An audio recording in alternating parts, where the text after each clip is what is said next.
Welcome to First Unitarian Society of Minneapolis, the birthplace of congregational humanism. We carry on that tradition of free thought today, dedicated to promoting a free search for truth, meaning, and justice.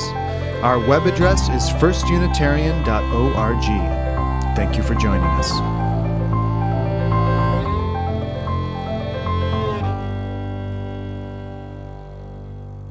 If such an awe-inspiring universe exists, Reverend Safford asks, what song would come out of your mouth? What prayer, what praises, what sacred offering, what whirling dance? What reverential gesture would you make to greet that world every single day you were in it? One of our modern and maybe most well-known expressions of the experience of awe, I think, is that of astronauts who've been so privileged as to see Earth from space, and in that moment have immediately understood Earth to be a tiny, fragile ball of life hanging in a void. You've heard of the astronaut, have you, who, overcome with that astonishing view, in respect, removed their helmet? I understand the experience was breathtaking. But I'm bummed, right? Seriously, though, the experience of awe is much more important than we perhaps realize. The study of awe is a young science, only recently getting attention and funding. A young science. Isn't that a great turn of phrase? It implies that new worlds of understanding are opening up and that we all have something to learn all the time. And the initial evidence of this found in this young science is really quite stunning. Studies have found that brief doses of awe help our hearts, our immune systems, our stress levels, our reasoning, and even our relationships. It says that awe activates the vagus nerve and reduces inflammation. Awe has been found to create measurable drops in PTSD. And frontline workers tested during the COVID pandemic were found to experience reductions in anxiety and depression if they were able to find some moments of awe in their days. Regularly experiencing awe apparently helps us to be good cooperators, to be better at sharing and getting along with one another, and even more compassionate, which are all things that are really urgently needed for this moment. It's kind of a miracle drug, awe. So what exactly is it? Dr. Keltner, who's author of a recent book on awe, is a professor of psychology at UC Berkeley, and he's co-director of the Greater Good Science Center. His work in general looks at the field of well-being. And he defines awe as this.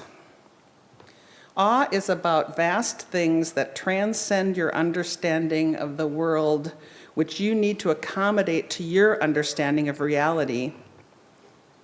Or, awe is the feeling that we have when we encounter vast and mysterious things. Awe, he says, takes us out of ourselves, brings us to think about what we're part of that's bigger than us. And looking at the world that way takes us away from being too self-absorbed and therefore much more aware of the world around us. Of course, it may be the subject of a young science, but awe is an ancient, universal human emotion. Homer spoke of awe as a passion that's aroused when one senses a great mystery or entity, or is in the presence of something that ought to remain inviolate, like a god or a sacred precept. Awe was recognized even then as a feeling that could help to keep citizens' behavior in line, whatever that might mean. But awe is powerful and ancient and obviously a useful experience. And we've heard two readings this morning that draw upon the experience of awe, both in the story and in the wisdom moment, both of which focused on our amazing universe. To encounter the universe might be expressed as an experience of the world of nature, or maybe as a concept that's just too immense to imagine, or maybe something that's spiritually contemplative. It could be that it's all of those things, which is why exploring the story of how we got here and looking at the story of the universe is so very awe-inspiring. It touches us in so many ways, and it's indeed the experience of being in the presence of something vast and mysterious, and we're in it every day. And Keltner, who says he's not a religious person, notes that during the first 2,000 years that humans have been writing and speaking about awe, it was primarily referenced as a religious experience.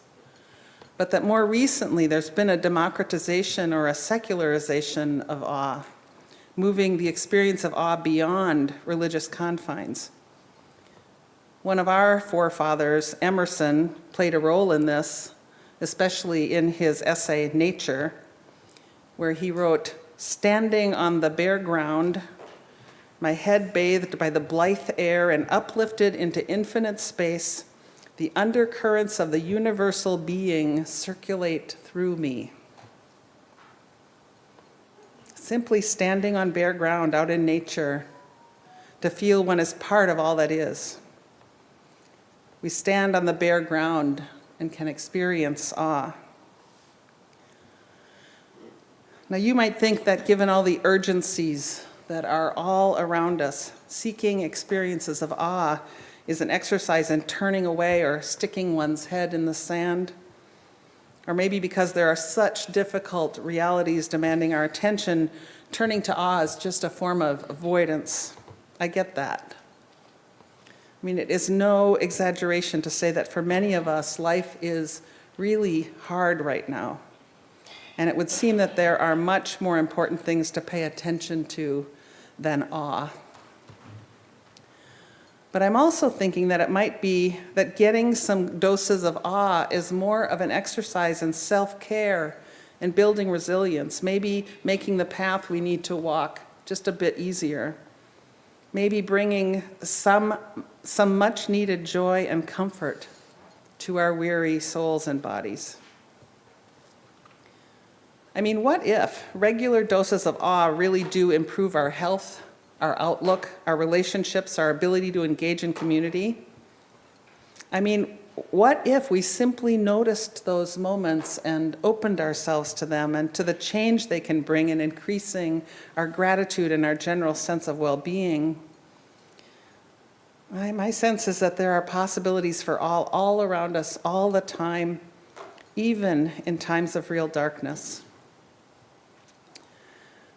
Keltner led a 3-year research project called Project Awe, and in that study he identified 8 wonders of life that evoke awe.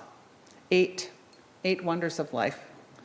The moral beauty of people, nature, collective effervescence or moving in unison with others, art and visual design, music, spiritual contemplation, big ideas or epiphanies, and life and death itself. I'm going to give you that list again. 8 things that might bring us a feeling of awe: moral beauty, nature, collective effervescence, art, music, spiritual contemplation, big ideas, and life and death. You know, if you think about it, all those things are available to you right here, right now, in this community. Take, for example, the moral beauty of people. UUs have long been inspired, in the words of the sources, by the prophetic words and deeds of people which challenge us to confront powers and structures of evil with justice, compassion, and the transforming power of love. We experience awe and inspiration when we witness others who overcome obstacles, who stand up for injustice, who put themselves on the line for love. And inspiring, awesome people are all around you here. And one of the deepest ways to find meaningful lives is to surround ourselves with the moral beauty of people. You help us to understand what it is that we really care about and how we want to spend our days. And another source of awe is collective effervescence, that is moving in unison with others. singing together, dancing together, celebrating together. I certainly experienced that during the solstice celebrations this weekend. Collective effervescence, and I'm sure many of you did too. And I have to say that actually for me, anytime we sing together is an experience of awe. It often brings me to tears. And here too, there is visual art and music and big ideas. And of course, the experience of sharing human existence, this period of time between birth and death, as well as the opportunity to contemplate life's meaning together. Awe is all around us, it's accessible to us. The question is how to put more of it into our daily lives. And Keltner says it takes an awe mindset, a willingness to pause and to think about big things. You have to continually be practicing it, because he says one hit is not enough. We have to make it part of our days. The challenge is to build those feelings into our lives, and again, I think that's a big part of why we show up together in community, even if we've not identified that it is the experience of awe that's drawing us into community. Coming here is a way to build awe into our lives. I'm just going to go back to the universe for a moment. In his book, The Hidden Heart of the Cosmos, Brian Swim bemoans the fact that even in religious gatherings, even while reflecting on our relationships with what some might call sacred or divine, only rarely do we seriously contemplate the big questions within the context of the actual awesome universe. And very much like Keltner, Swim suggests we have to reorient ourselves in such a way as to take notice. He wants us to encounter awe every day, at least for a moment or two. And to do this, Swim imagines another kind of reorientation, which is to alter a basic paradigm that's been entrenched in us for millions of years. We usually assume that as we stand on the earth, we look up at the stars. And our cultural coding has further strengthened that up-down orientation by talking about heaven as up and the earth as below. So I'm just going to take you on a brief guided meditation, if you'd like, using Swim's words to illustrate how changing our orientation can open us to awe. So just sit comfortably, close your eyes if you'd like. And imagine that we, at a warmer time of year, have gone out together to a park, far from the city lights. We have with us blankets and thermoses, and as soon as night falls, we lie together on our backs in the dark, and we behold above us the path of milky light that runs from the horizon on one side, clear through the great vault of the heavens, all the way down to the horizon on the other side.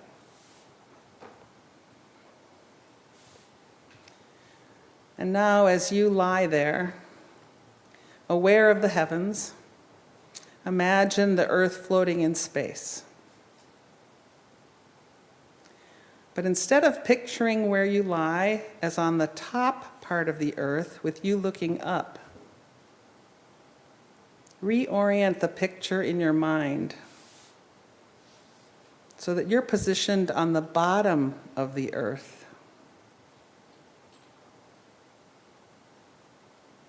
And as you lie there, imagine yourself peering down into the great chasm of the night sky. Just take a moment to try to reorient that picture. Experience the stars as down below, far, far below. And when you get it, notice with amazement that you and all of us lying there with you have not fallen down to join those stars. We're hovering in space, gazing down into the vault of the stars, able to be suspended there because of our bond with the earth.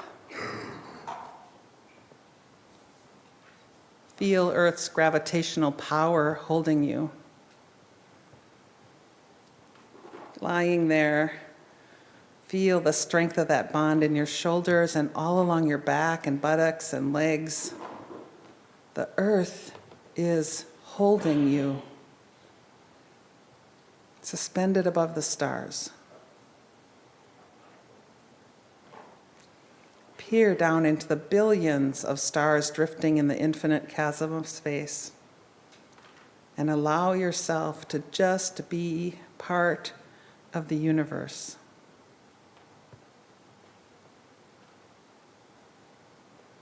You have entered a relationship from a galactic perspective, says Swim, becoming for a moment a felt part of the Milky Way galaxy, itself spinning through space. So just take a moment longer to hang in this cosmological relationship, feeling both the power of the universe and your connection to it.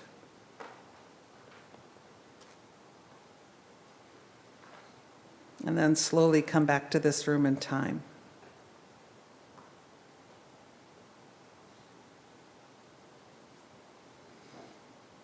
Did you feel awe? For a brief moment even? Swim believes that such moments of awe and connection can align our energies with the creative and restorative and healing movement of the universe. But as I've said, there are so many more opportunities for awe, many of them in the simplest part of our days.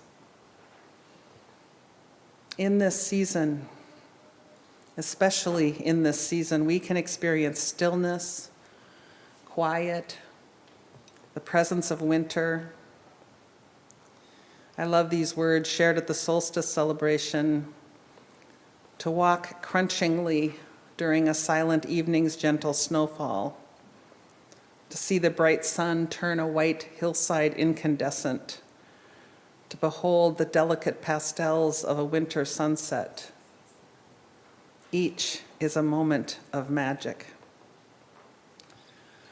The gifts of the natural world surround us: glittery snow, crisp starry nights, and when we can look out at Andromeda, which is about at the middle of our winter night sky, and realize that photons of light reaching us left that galactic center when giant woolly mammoths were roaming North America. Then we can realize that we are living in the midst of immensities and that we are woven into a great cosmic and awesome drama.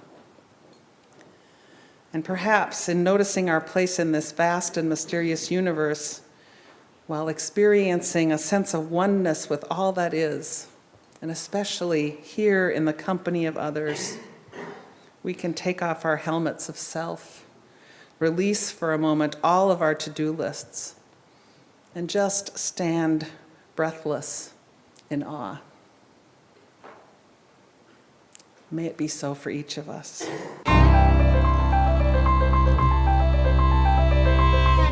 Thanks for listening. You can find much more about humanism and what's happening at First Unitarian Society of Minneapolis by visiting our website at firstunitarian.org.